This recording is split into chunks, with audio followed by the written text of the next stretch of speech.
Hello students, আশা করি তোমরা সবাই ভালো আছো, খুব ভালোভাবে পড়াশোনা করছো আর নিজেকে খুব ভালোভাবে তৈরি করে নিয়েছো।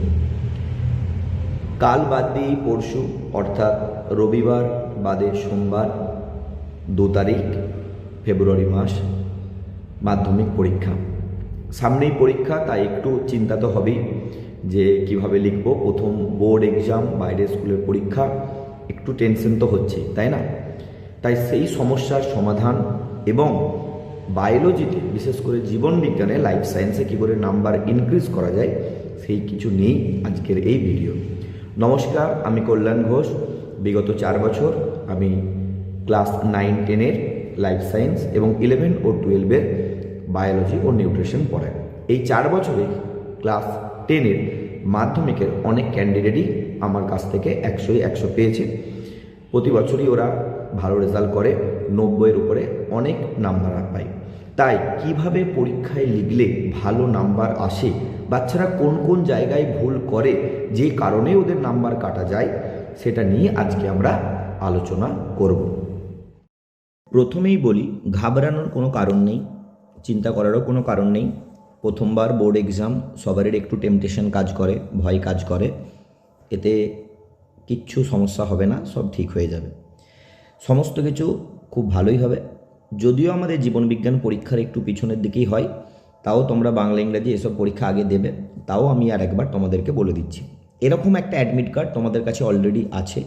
এরকম একটা তোমরা অ্যাডমিট কার্ড পেয়ে গেছো, সেটা একবার দেখে নাও। যে অ্যাডমিট কার্ডে প্রথম যেটা দেখবে যে নাম, নিজের নামের বানান ঠিক আছে কিনা একবার দেখে নেবে। আচ্ছা, নিজের গার্জেনের নাম্বার, বাবার নাম বানান ঠিক আছে কিনা দেখে নেবে। ডেট অফ বার্থ সব ঠিক আছে কিনা একবার দেখে নেবে। রোল নাম্বার আর রেজিস্ট্রেশন নাম্বার অবশ্যই দেখে নেবে।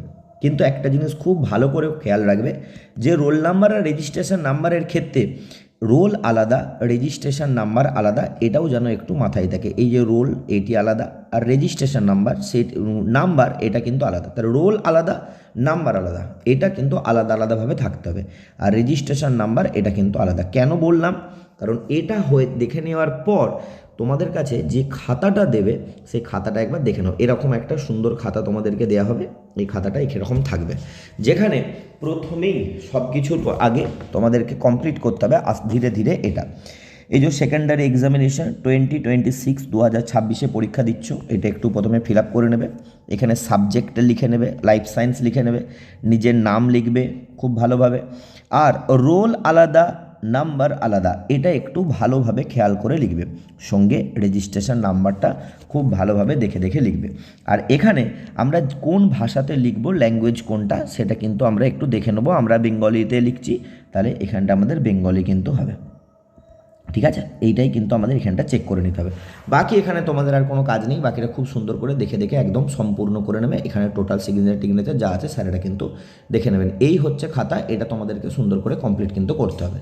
হয়ে যাওয়ার পর সমস্ত কিছু এগুলো ঠান্ডা মাথায় করার পর খাতায় খুব সুন্দর করে কিন্তু মার্জিন দিয়ে দেবে। মার্জিন দেওয়ার পর কোশ্চেন পেয়ে যাবে, কোশ্চেন উল্টাবে। কোশ্চেন পাওয়ার সঙ্গে দেখো, কোশ্চেন একবার তোমাদের সামনে একটা তুলে ধরেছি, একটা মডেল সেট হিসাবে তুলে ধরেছি, একবার দেখে নাও। এইটা হচ্ছে কোশ্চেনের প্রথমে বিভাগ দেখে নেবে কোন কোন প্রশ্নের উত্তর লিখবে সেটা। প্রথমেই বিভাগ ক এর আন্ডারে যেটা পড়ছে, প্রথমেই আমাদেরকে কিন্তু 15টা এমসিকিউ করতে হয়, যার কিন্তু কোনো রকম কোনো অথবা থাকে না।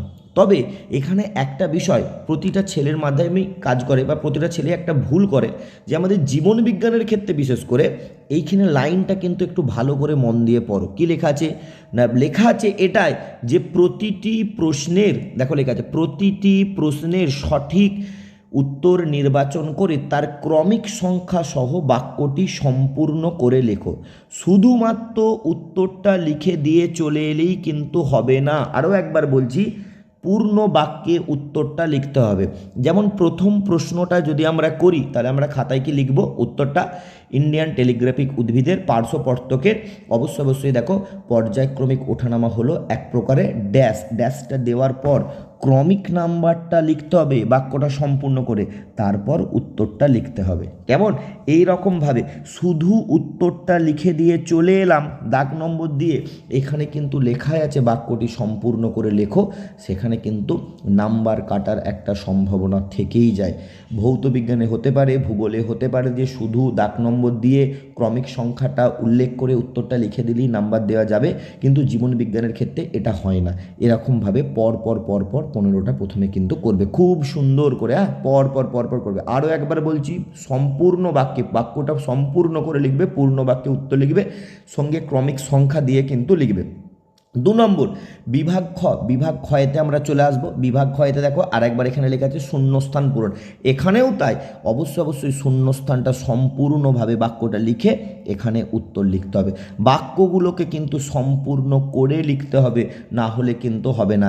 আরেকটি বার বলি, যদি বলা থাকে 5টা বলা আছে মানেই যে 5টা করতে হবে এমনটা নয়, সবগুলো করে দিয়ে আসবে। যদি কোনো একটা ভুল যেয়ে থাকে তাহলে 5-এ 5 পেজ, ধরো সাপোজ 6টা আছে, 6টাই করে দেবে। সাপোজ ধরো 2-একটা বা 3-একটা ভুল হলো, এমনটা নয় যে প্রথম থেকেই 5টা দেখবে, 6টাই দেখা হবে। 5টা যদি ঠিক থাকে 5-এ 5 পাওয়া যাবে, একটা ভুল থাকলে কোনো সমস্যা নেই। এক্সট্রা দেওয়ার এটাই কিন্তু বেনিফিট।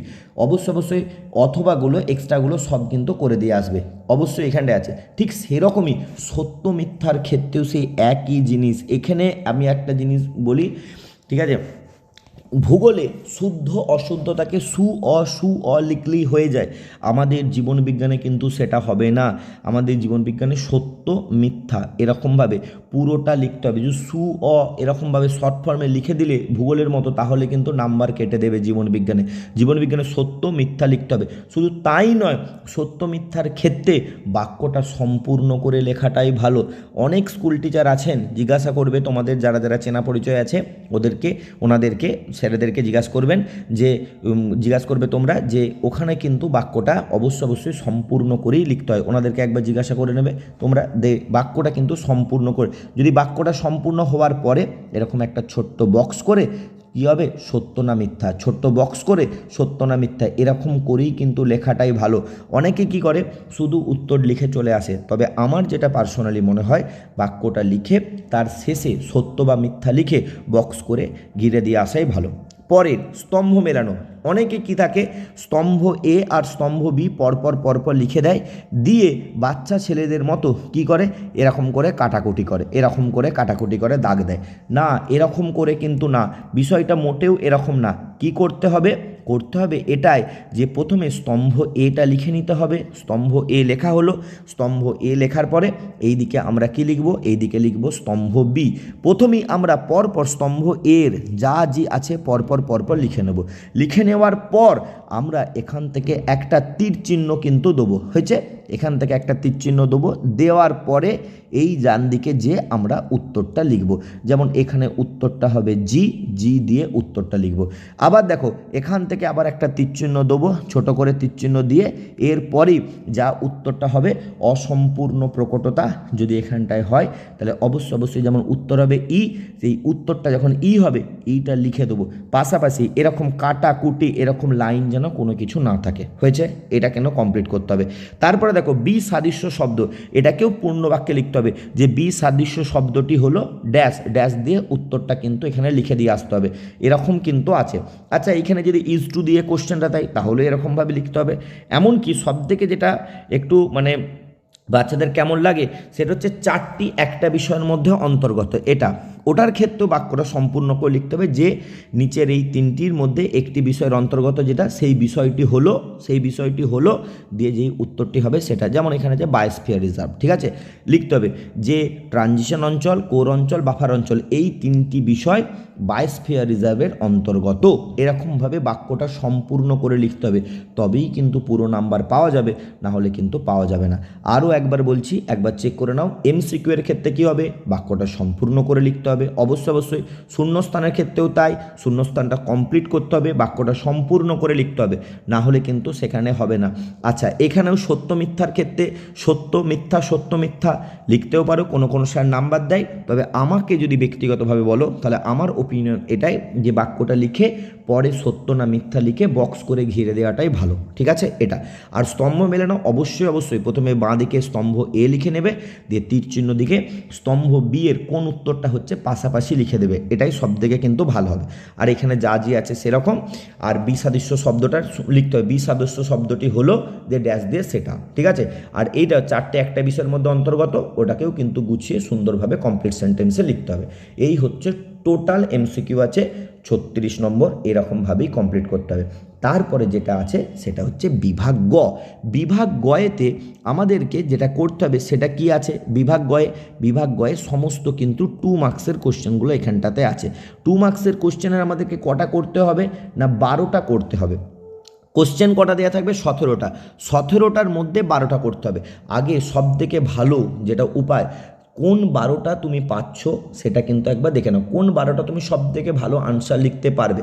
সাপোজ ধরো 1-এরটা পারবে, 2-এরটা পারবে, 3-এরটা তোমার মনে হচ্ছে যে না এখন আমি পারবো না, আবার 4 পারলে, 5 পারলে, 6 পারলে, আবার এটা মনে হচ্ছে না এটা হবে না, এরকমভাবে পরপর সাজিয়ে নেবে যে আমি কোন 12টা করব, দিয়ে সিরিয়াল নাম্বার অনুযায়ী করবে। যেমন 1 করলে দিয়ে 2 করলে, ধরো 3টা পারছো না দিয়ে 4 করলে, এরকম এমনটা যেন না হয় 1 করার পর আবার আমি চলে গেলাম 6-এ, ঠিক আছে, 6-এ করার পর আবার চলে গেলাম আমি 10-এ, এটা করার পর আমার মনে হলো যে আমি 2-এরটা পারবো, এবার আমি 2-এরটা করি, এইটা কিন্তু করা ঠিক না। এতে টিচারের কাছে যিনি খাতা দেখবেন তার কাছে একটা বাজে ইম্প্যাক্ট যাবে, উনি বুঝে যাবেন যে স্টুডেন্ট ঠিক আছে লিখেছে কিন্তু ভালো কনফিডেন্স নেই, যে পরপর যে লিখতে হবে এটা কিন্তু নেই। আর বায়োলজিতে 2 নম্বরেরও আশেপাশে যদি ছবি অ্যাটাচমেন্ট লাগে তো ছবি অবশ্যই অ্যাটাচ করতে হবে। ধরো সাপোজ ধরো আমি এখানটায় বলছি এটা একটা পরীক্ষার খাতা, এখানটাতে আমি এঁকে দিচ্ছি ধরো এটা একটা পরীক্ষার খাতা, সুন্দর করে পরীক্ষার খাতাটা পেয়েছো, দিয়ে এখানটাতে তোমার মনে হয়েছে যে না আমি এখানটাতে একটু ছবি লিখবো, ধরো সাপোজ ধরো এমনি করে লিখলে পরপর লিখলে, এমনি করে লিখলে, লেখার পরে সুন্দর করে তোমার মনের মতো করে এখানটাতে কি করলে একটা ছবির জন্য ছোট জায়গা রেখে দিলে, হলো। দিয়ে তারপরে তুমি আবার এখানটা লিখলে, এখানটা লিখে একদম সুন্দর করে লাইনটা কমপ্লিট করে দেবে। অবশ্যই দাগ নম্বর দিতে হবে, সুন্দর করে কিন্তু লিখতে হবে, সিরিয়াল অনুযায়ী কাজ করবে, 12টা আনসার করবে, আর এক্সট্রা 1টা বা 2টো করে আসবে। যদি কখনো কোনো প্রশ্নে 2-এ 2 পাও তাহলে সেটা যুক্ত হবে। ধরো কোনো কারণে একটাতে 1.5 পেয়েছো, ঠিক আছে, কিন্তু এক্সট্রা নাম্বারটাতে তুমি 2 পেয়েছো, তখন ওই 12টার মধ্যে তুমি ধরো 13টা বা 14টা আনসার করে এসছো, 13টা বা 14টার মধ্যে যেই 12টাতে সব থেকে বেশি পাবে সেই 12টাই কিন্তু যোগ করা হবে। কেমন, 12টা করতে বলেছেন কোশ্চেনে, 12টা কিন্তু করবে, সঙ্গে 1টা বা 2টো এক্সট্রা কিন্তু করে আসবে, অবশ্যই সেই রকম সময় ম্যানেজ করবে, 1টা বা 2টো এক্সট্রা কিন্তু করে আসবে, ওটাই কিন্তু ভালো। যদি কখনো কোনো একটা জায়গায় হাফ নম্বর কমও আসে যায়, যেটাতে বেশি থাকবে সেটা কিন্তু বেশি নাম্বার পেয়ে যাবে, এটাই কিন্তু সবথেকে ভালো। আর তারপরে চলে আসবে আমাদের বিভাগ ঘ, 5 নম্বরের যে কোশ্চেনগুলো, 5 মার্কসের কোশ্চেন। 5 মার্কসের কোশ্চেনে একটা ছবি তো কমন, আমরা জানি সবসময় ছবি কমন, তবে এই জায়গাতে একটু নজর করে দেখবে, হ্যাঁ, যে যেখানে আমাদের কিন্তু আছে না যে কী বলে ছবি আঁকার ক্ষেত্রে অনেক সময় হয় না যে মানে ফিজিক্যালি যারা হ্যান্ডিক্যাপ, মানে যারা চোখে দেখতে পায় না বা কিছু সমস্যা আছে তাদের ক্ষেত্রে কিন্তু কোশ্চেন থাকে, ওই কোশ্চেনটা একটু দেখে লিখবে কোনটা তোমাদের জন্য আর কোনটা ফিজিক্যালি হ্যান্ডিক্যাপ, ঠিক আছে, তাদের জন্য, ঠিক আছে, বিশেষ মানে শারীরিক যে পরীক্ষার্থী আছে তাদের জন্য আলাদা কোশ্চেন থাকে, ওই দাগেই থাকবে, তাদেরকে ছবি আঁকতে হয় না। যদি তোমাদের মধ্যে কারোর কোনো সমস্যা থাকে, ধরো কোনো যদি স্পেশাল ফিজিক্যালি হ্যান্ডিক্যাপ থেকে থাকো, তাহলেই সেই কোশ্চেনটা অ্যাটেম্প করবে, নতবা আমাদের নর্মাল ছেলেদের জন্য প্রত্যেককে বলছি তাদের জন্য কিন্তু ছবি আঁকতে হবে। আচ্ছা কেন, কারণ যে ফিজিক্যালি হ্যান্ডিক্যাপ চোখে যে দেখতে একটু কম পায় বা পায় না, সে পাশে আর একটা রাইটারকে নিয়ে যায়, সে রাইটার তার হয়ে পরীক্ষাটা দিয়ে দেয়, কেমন, রাইটারকে তো আর চোখের ছবিটা বলে দিতে পারবে না যে রাইটার ছবিটা ওর মুখে শুনে আঁকবে, ওই কারণে তাদের কী হতে 5টা কিন্তু কোশ্চেন দিয়ে দেয়। কিন্তু আমাদের ক্ষেত্রে কী হবে, আমাদের ক্ষেত্রে ছবি আঁকতে হবে। আচ্ছা ছবি আঁকার সময় অনেক বাচ্চা ছেলের প্রধান যে ভুল সেটা হচ্ছে ছবি আঁকতে চলে গেল, সুন্দর করে একটা ছবি দিয়েছে আঁকলো, কিন্তু ছবির দাগ নম্বর দিল না, 5 থাকলে কেটে 0 দেবে। আবার অনেক সময় কি হয়, ছবি এঁকেছে, ছবি আঁকার পরে নিচে যে চিত্র অমুক, যেমন এখানে লেখা আছে চিত্র, চোখের চিত্র চিত্রচক্ষু লম্বচ্ছেদ এটা লেখে না, ওখানে 1 নম্বর কাটবে। আবার অনেক সময় এমনটাও হয়, যেমন বলছি সাপোজ ধরে এইটা একটা ছবি আঁকতে দিয়েছে, চোখের ছবি আঁকতে দিয়েছে, ঠিক আছে, ও চোখের ছবি এখানটা এঁকেছে, সব ঠিক আছে। সঙ্গে সঙ্গে কী করতে হবে দেখো, যদি এইটা তোমার খাতা হয়, পুরো যদি এটা খাতা হয়, হ্যাঁ, আর এই জায়গাটা তুমি যদি চোখটা এঁকে থাকো, তাহলে কি করতে হবে, ফার্স্ট এখানে তোমাকে দাগ নম্বর দিতে হবে। 2 নম্বর কী করতে হবে, না এখানে চিত্র, কার চিত্র এঁকেছো সেই চিত্র কি সেটা লিখতে হবে। আর তারপরে যেটা লিখতে হবে সেটা কি, সেটা হচ্ছে যে এই জায়গাতে একটা এরকম সুন্দর করে লাইন টেনে দিতে হবে। কেমন লাইন টেনে দিয়ে দেখো, আমাদের কোশ্চেনের 4টেই কিন্তু পয়েন্ট বলেছে, এ বি সি ডি। তখন কিন্তু আমি লাইন টেনে যে এটা এ, এটা বি, এটা সি, এইটা হচ্ছে ডি। যেমন হতে পারে এ সি ডি বি এরকম হতে পারে, কিন্তু এই দাগ নম্বরগুলো দিতে হবে। এই 4টে দিলে তবে এই 4টেতে 0.5, 0.5, 0.5, 0.5, এটাতে 2 আছে, 0.5 করে, হ্যাঁ 2 আছে, আর ছবিটাতে 3, তাহলে টোটাল 3 + 2 5 মার্কসের কিন্তু কোশ্চেন। তবেই কিন্তু এখানটা আছে। আমি আরও একবার কিন্তু বলছি, হ্যাঁ প্রতিটা কিন্তু এরকমভাবে এ বি সি ডি উল্লেখ করে করে করে করে কিন্তু আঁকতে হবে। তুমি যেই ছবিটাই আঁকো না কেন, সেখানে এই যে এ বি সি ডি, এখানেও তাই দেখো এ বি সি ডি উল্লেখ করা আছে, এরকম করে কিন্তু করবে, অবশ্যই অবশ্যই কিন্তু করবে। আর একই দাগের 2টো অথবা আছে, অথবা সহ 2টো কিন্তু করা চলবে, মানে যে কোনো একটা করবে। টোটাল 5, 6, 30 নম্বর আছে, দেখবে এটা আছে। এরপরে বাস এই রকমভাবেই তোমাদেরকে খাতাটাকে সুন্দর করে কমপ্লিট করে নিয়ে আসতে হবে। দেখে নাও খাতায় এরকম হয়, অ্যাডমিট কার্ড ঠিক আছে, সব কিছু বানান ভুল টার্ন ভুল দেখে নাও, অ্যাডমিট কার্ডের স্পেলিং টেলিং ঠিক আছে কিনা, কোশ্চেন এরকমভাবে যেরকমভাবে বললাম এগুলো আমি আরও একবার বলছি যে অবশ্যই অবশ্যই এমসিকিউগুলো কিন্তু পূর্ণ বাক্যেই লিখতে হবে। জীবনবিজ্ঞানে অন্য করে কিছু লিখলে কিন্তু হবে না, নাম্বার কেটে দিতে পারে, কারণ লেখা আছে বাক্যটি সম্পূর্ণ করে লিখো, ঠিক আছে, শূন্যস্থান পূরণও তাই। আর এই ক্ষেত্রেও কিন্তু এরকমভাবে স্তম্ভগুলো যেরকম বললাম, সত্য মিথ্যা যেরকম বললাম, এরকমভাবে কিন্তু লিখবে। কেমন, এতেই কিন্তু সব থেকে তোমাদের জন্য ভালো। সব কিছুই তোমাদের সামনে তুলে ধরলাম, এই ছোটোখাটো ভুলচুকগুলো না করলে অবশ্যই অবশ্যই ভালো রেজাল্ট হবে, এটুকু আশা আমি রাখি। এর সঙ্গে আরও একটা কথা বলি, আমাদের ডেসক্রিপশনে দেওয়া যে লিঙ্ক, সেখানে গিয়ে তোমরা আমাদের বায়োকেয়ারে যে সাজেশন আছে সেটা ডাউনলোড করে নেবে এবং একটু দেখে যাবে। আশা করা যায় ওখান থেকেই সমস্ত কোশ্চেন বা বেশিরভাগ কোশ্চেন চলে আসবে। আর কি, তোমাদের জন্য অবশ্যই অবশ্যই অনেক শুভেচ্ছা, অভিনন্দন। দেখো তোমাদের পরীক্ষা খুব খুব খুব ভালো হবে। লাস্টবারের মতো বলছি, যেটুকু পড়ে গেছো সেটাকে খুব ভালোভাবে রিপ্রেজেন্ট করবে, আর পরীক্ষায় যাওয়ার আগে কি কি পড়েছো সেইটাকে ভালোভাবে অনুধাবন করবে, মাথার মধ্যে অনুধাবন করে যে এই জিনিসগুলো আমি পড়েছি, এগুলোকে সুন্দর করে রিপ্রেজেন্ট করবো। চলো বাই, ভালো থাকবে, আর অবশ্যই অবশ্যই অসংখ্য অসংখ্য শুভেচ্ছা, অভিনন্দন। ভালো হবে সবার, খুব ভালো হবে পরীক্ষা, দেখো সত্যি ভালো হবে।